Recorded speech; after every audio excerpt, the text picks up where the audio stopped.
কিন্তু যাদের মধ্যে মন্দ শক্তি থাকে, মন্দ মন্দ আত্মা থাকে, তারা তাকে ছেড়ে বেরিয়ে যায়। তাই জন্য সে যখন আত্মা ছেড়ে বেরিয়ে তখন সে বেহুশ হয়ে পড়ে যায়। তা প্রত্যেকজন বিশ্বাস করো।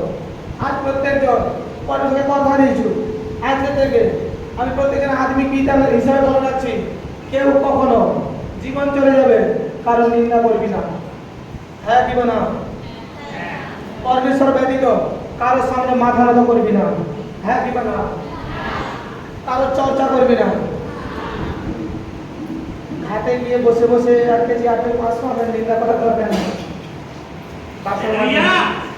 সেগুলো করার দরকার নেই। সততা ভক্তির জীবন যাপন করা প্রত্যেকজন। যে যেখানে যাবে সেটা তার তো যায় আসে না। কারণ আমি যেন পিতার রাজ্যে যাবে, যে আমার সে আমার কাছে থাকবে। বাইবেলে লেখা আছে যে আমার সে কখনোই আমাকে ত্যাগ করবে না, সে আমাকে ছেড়ে যাবে না। আর প্রভুর আত্মা আমাকে অধিষ্ঠান করেন। আমি সেই কথাই যেন বলছি, আজ তোরা পবিত্র আত্মার অধীন হয়েছে। আজকের মধ্যে কিছু জনের মধ্যে দর্শনও আসবে। দর্শনকে অবহেলা না কর। কেউ মিথ্যে কথা, মুখে খারাপ অঙ্গীকার, কাউকে ছোট করা, কারোর নিন্দা করা, কাউকে দেখে ঈর্ষা করা, মানে আমি কাউকে দেখে আমি হিংসা করতেছি, এই চিন্তা কেউ না করি। আমাকে যদি পরমেশ্বর 2 টাকা দেয়, আমি সেই 2 টাকা নিয়ে আনন্দিত বোধ করবো। কারণ আমাকে দেবে কে? পরমেশ্বর, কোনো মনুষ্য নয়। প্রত্যেকের এই জ্ঞানগুলোকে মনে রাখ। আমি চার্চে এসে যদি জ্ঞান অর্জন না করতে পারলাম, আমার চার্জে আর কোনো দরকার নেই। আমি এখানে এসে যদি মিথ্যে পেলে আবার বাড়ি গেলাম, তাহলে আমার এখানে আসার দরকার নেই। আমার জীবনে আমি কীভাবে চলবো সেটুকু যদি আমি জানতে না পারলাম, এখানে আসার দরকার নেই। আজকে শিক্ষাকে আমি দেওয়ার জন্য এখানে পিতা আমাকে প্রেরিত করেছেন। আমাকে পরমেশ্বর 2023 আমাকে বলেছিল, যা মিনিস্ট্রি তো চালাতে হবে, মেনে নিবি সব কিছু। আমি সব মেনেই চলছি। আমি খুব ব্যস্ত, বাহুল্য, খুব অর্থের সঙ্গে আমি কোনোদিনের সঙ্গে কম্প্রোমাইজ করি না। তাই যতজন আমার কাছ থেকে শিক্ষা পাচ্ছ, কেউ অর্থকে বড় করে দেখবে না। যিশু নাসরিকে কতজন পেতে যায়? যিশু নাসরিকে কতজন পেতে যায়? যদি কেউ প্রকৃত যিশুকে পেতে যায়, তাকে ত্যাগ স্বীকার করতে হয়। না না, বাড়ি ঘর সন্তান নয়, যেগুলো যেগুলো বলছি এগুলোকে ত্যাগ করো। তোমরা এক সৎ ব্যক্তি হয়ে দাঁড়াও। যখন তোমরা হাঁটু পাতিতে হবে, তোমাদেরকে দেখে দুষ্কর্ম আগে চলে যাবে। তোমরা এমন ব্যক্তি হয়ে যাও, তোমাদেরকে দেখে পিতা খুশি হয়। তোমরা এমন ব্যক্তি হয়ে যাও, যখনই ডাকবে পিতা, তাহলে দেখো যিশায়াতে বলা আছে কেমন উপবাস করা উচিত। আর সেই উপবাসে যখন তোমরা পরমেশ্বরকে ডাকবে, তখন কিন্তু পরমেশ্বর বলে, তুমি আমাকে ডাকলে আমি বলবো এই যে আমি এখানে। সে আওয়াজটা শুনতে চাও তোমরা, কিন্তু অনেক ব্যক্তি শুনতে পায় না। তাই না তোমাদের বলছে প্রবলেমগুলো তুমি শুনতে পাও না তোমরা। এখনো বিশ্বাসী চার্চে এসে আমি নম্র ভদ্র, এ বিশ্বাসী হওয়ার কোনো দরকার নেই। তোমাদের থেকে তো অধিক ভালো হবে না। আমি জগতে দিচ্ছিলাম, আমি যা জ্ঞান দিচ্ছি পবিত্র আত্মা আমার উপরে নামার পরে আজ আমি সেই কথাগুলো বলে যাচ্ছি। ঈশ্বরের রাজ্য খাওয়া পড়ার বিষয় নয়।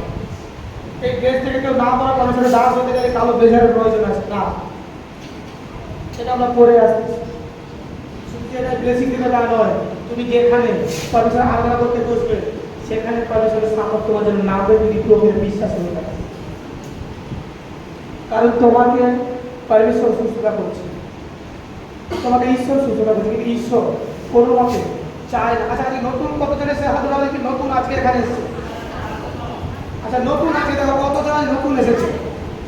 আচ্ছা, কাউন্টারম্যান যতজন নতুন এসেছে, আমার লেখা পত্র প্রত্যেকজন হাতে পাঠা।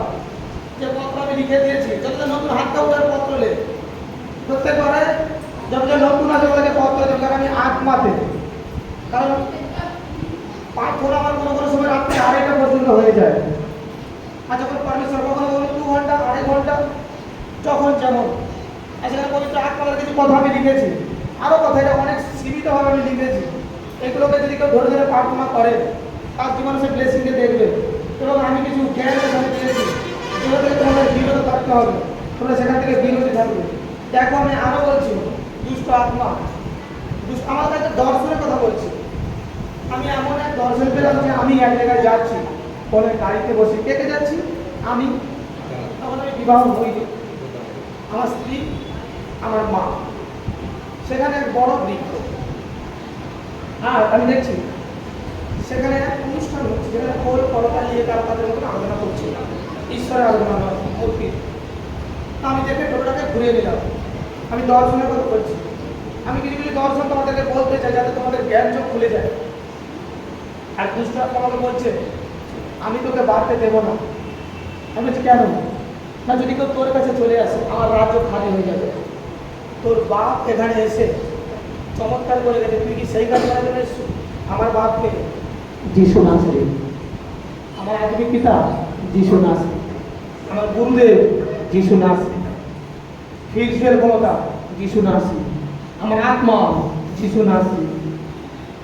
বলে তুই অনেক জ্ঞানে জ্ঞানবা, কাজে তোকে আমি বাড়তে দেবো, তোকে শেষ করবো। আর আমার সঙ্গে 10 সময় ফাইটিং হয়, যখন ও একা পারলো না আরো দুজনকে ডাকলো, কিন্তু তারাও যখন পারলো না আমি আমার বাড়িতে চুপ করে চলে এসেছি। আর যখন ঘুম ভেঙে দেখি আমার প্রার্থনা করার টাইম হয়ে গেছে ভোর। তাই জন্য তোমাদের এই জ্ঞান শিক্ষা দিচ্ছে, অনেক সময় মনে হবে এই কাজটা করে নেই তবে অনেক কিছু হতে পারে।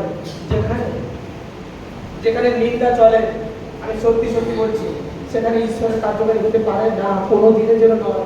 কারণ ঈশ্বর নিন্দাকে পছন্দ কোনোদিন করেনি। বাইবেলে দেখো লেখা আছে, সেই দুষ্ট আত্মা নিন্দা করতে বলে তাকে স্বর্গ থেকে প্রধান স্বর্গদূত মিখাইল তাড়িয়ে দিয়েছিল। নিন্দার আত্মা আমরা পাইনি, আমরা পরমেশ্বরের অভিষেকের আত্মা পেয়েছি। পরমেশ্বরের আদর্শ, পরমেশ্বরের আদর্শ কার মধ্যে আছে? আচ্ছা, রবিও সেখানে লেখা আছে একজন কেউ ধার্মিক নেই। কেন বলেছে কথা? প্রভু যিশুকে আমরা কতজন পেতে চাই পরমেশ্বরের? বাইবেল কি বলছে? হিতোপদেশ, ঈশ্বরের খোঁজ এমন কাছে কেউ করে না। ঈশ্বরের খোঁজ কতজন করে? আমি যখন শুরুতে এখানে একটা কথা বলেছিলাম যে তোমরা কতজন এখানে চমৎকার দেখে এসছো, কতজন আত্মা দ্বারা এসছো, আত্মা দ্বারা। এই কথার অনেক গুরুত্ব। যিশুর জন্য আমি যিশুকে চাই, প্রভু যিশু আমাকে যেমন চায় আমি তেমন পরিচালিত হব। দেখো আজ আমি তোমাদের সাথে পরমেশ্বরের দাস এখানে প্রেরিত, আমার ইচ্ছা আমার অনিচ্ছা এসব কোনো কিছু নেই, আমি যেমন ঠিকই আছি। আজ আমাদের ফাস্টিং চলছে, আমি বলেছিলাম কি আগস্ট মাস থেকে আমার ফাস্টিং চলবে। আজ এখানে ফাস্টিং প্রার্থনা, তাই জন্য তোমাদেরকে অঙ্গীকার করে আজ পরমেশ্বরের আত্মা দ্বারা তোমাদেরকে সেই বরদান দিচ্ছি। ওখানে একটা প্রার্থনা লিখে আছে যে আমার পিতা শিখে গেছিল, হে আমাদের স্বর্গস্থ পিতা, তোমার নাম পবিত্র বলে মান্য হোক, তোমার রাজ্য আসুক, যা তোমার ইচ্ছা স্বর্গে তাই পৃথিবীতে পূর্ণ হোক। আজকের আহার আজ আমাদেরকে দাও, আমরা যেমন আমার অপরাধীকে ক্ষমা করিয়াছি তেমনি তুমি আমার সমস্ত অপরাধ ক্ষমা করো, আর আমার পরীক্ষায় আনিও না, বরং মন্দ হইতে রক্ষা করো। এই প্রার্থনা রোজ তোমাদের করা দরকার আছে। এই প্রার্থনা অধিক ব্যক্তি করে না, কিন্তু আমি তোমাদের প্রত্যেকজনকে বলছি তোমরা এরকম প্রার্থনা রোজ করবে। এটা অন্য কেউ শেখায়নি, প্রভু যিশু শেখাচ্ছে। আজ